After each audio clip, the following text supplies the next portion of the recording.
Selamat siang, perkenalkan nama saya Angelika Dias Valentina, kelas 1A, NIM 2022-12035. Di sini saya akan mempresentasikan tentang manajemen strategi. Baik, langsung saja kita mulai. Yang pertama adalah pengertian. Apa sih pengertian manajemen strategi? Apa sih pengertian strategi? Manajemen strategi adalah apa yang dilakukan para manajer untuk mengembangkan strategi organisasi. Sedangkan strategi adalah rencana tentang bagaimana organisasi akan melakukan apapun yang harus dilakukan dalam bisnis, bagaimana organisasi tersebut akan menang bersaing, dan bagaimana organisasi akan menarik serta memuaskan para pelanggannya untuk mencapai tujuannya. Nah, manajemen strategi dianggap penting karena 3 alasan. Yang pertama, membedakan seberapa baik kinerja organisasi. 2, penting untuk membantu manajer menghadapi situasi yang terus berubah. Dan yang terakhir, yang ketiga, manajemen strategi membantu mengoordinasikan dan memfokuskan upaya karyawan pada apa yang penting.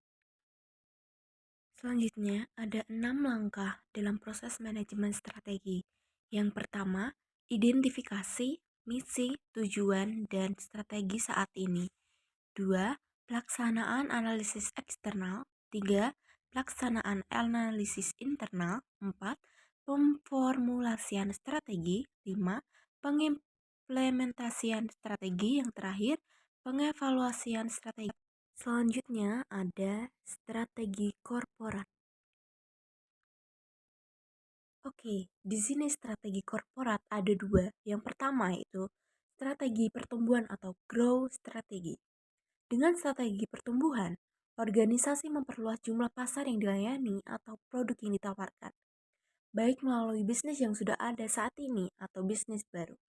Adapun jenis strategi pertumbuhan yang pertama yaitu konsentrasi, kedua integrasi vertikal, 3 integrasi horizontal, 4 diversifikasi yang berhubungan dan tidak berhubungan.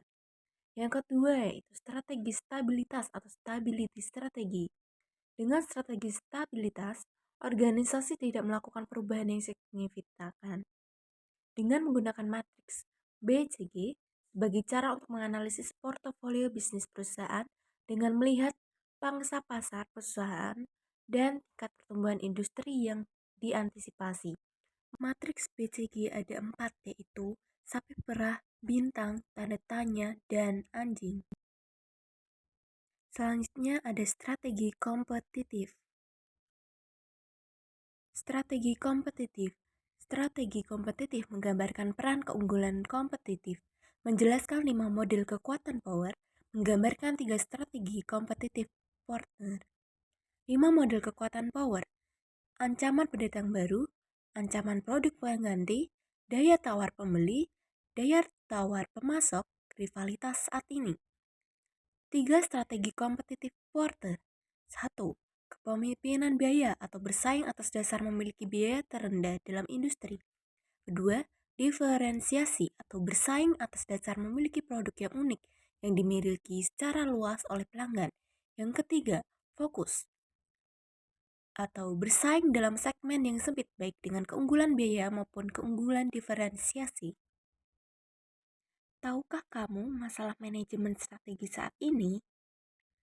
Menyatakan bahwa di Indonesia sendiri, manajemen strategi pada umumnya masih menerapkan model perencanaan klasik yang bersifat formal dan kadang-kadang tidak memiliki ukuran yang jelas terkait outcome yang dituju. Hal ini karena keterbatasan kapabilitas manajemen pada sektor pemerintah pada umumnya dan kurangnya komitmen pada seluruh pihak manajemen. Isu-isu manajemen. Isu-isu manajemen ada 2 yaitu yang pertama, kebutuhan akan kepemimpinan strategis. Kepemimpinan strategis adalah kemampuan yang dimiliki seseorang dalam mengantisipasi, mempertahankan fleksibilitas, berpikir secara strategis, dan bekerja dengan orang lain untuk memulai perubahan yang akan menciptakan masa depan yang lebih baik untuk sebuah organisasi. 2. Kebutuhan akan fleksibilitas strategis. Fleksibilitas strategis adalah kemampuan seseorang untuk menyadari perubahan eksternal utama, untuk mengalokasikan sumber daya secara cepat, dan menyadari kapan keputusan strategi tidak berhasil. Dan yang terakhir adalah contoh. Pertama, perusahaan berukuran besar menggunakan strategi kompetitif karena memberikan keunggulan kompetitif pada perusahaan dan mempunyai banyak alternatif ketika mengambil keputusan strategis. 2. Perusahaan berukuran kecil menggunakan strategi korporasi dengan keunggulan dapat memspesifikasikan bisnis apa yang digeluti dan apa yang dilakukan perusahaan. 3.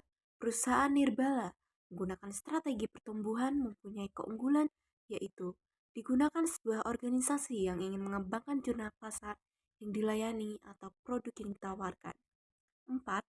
Perusahaan global menggunakan strategi kompetitif karena memberikan keunggulan menggunakan strategi inovasi karena mempunyai keunggulan yaitu mencerminkan filosofi inovasi organisasi dan pengendalian terhadap sumber daya yang langka dan membuat pesaing tidak dapat mengaksesnya. Baik, sekian presentasi dari saya.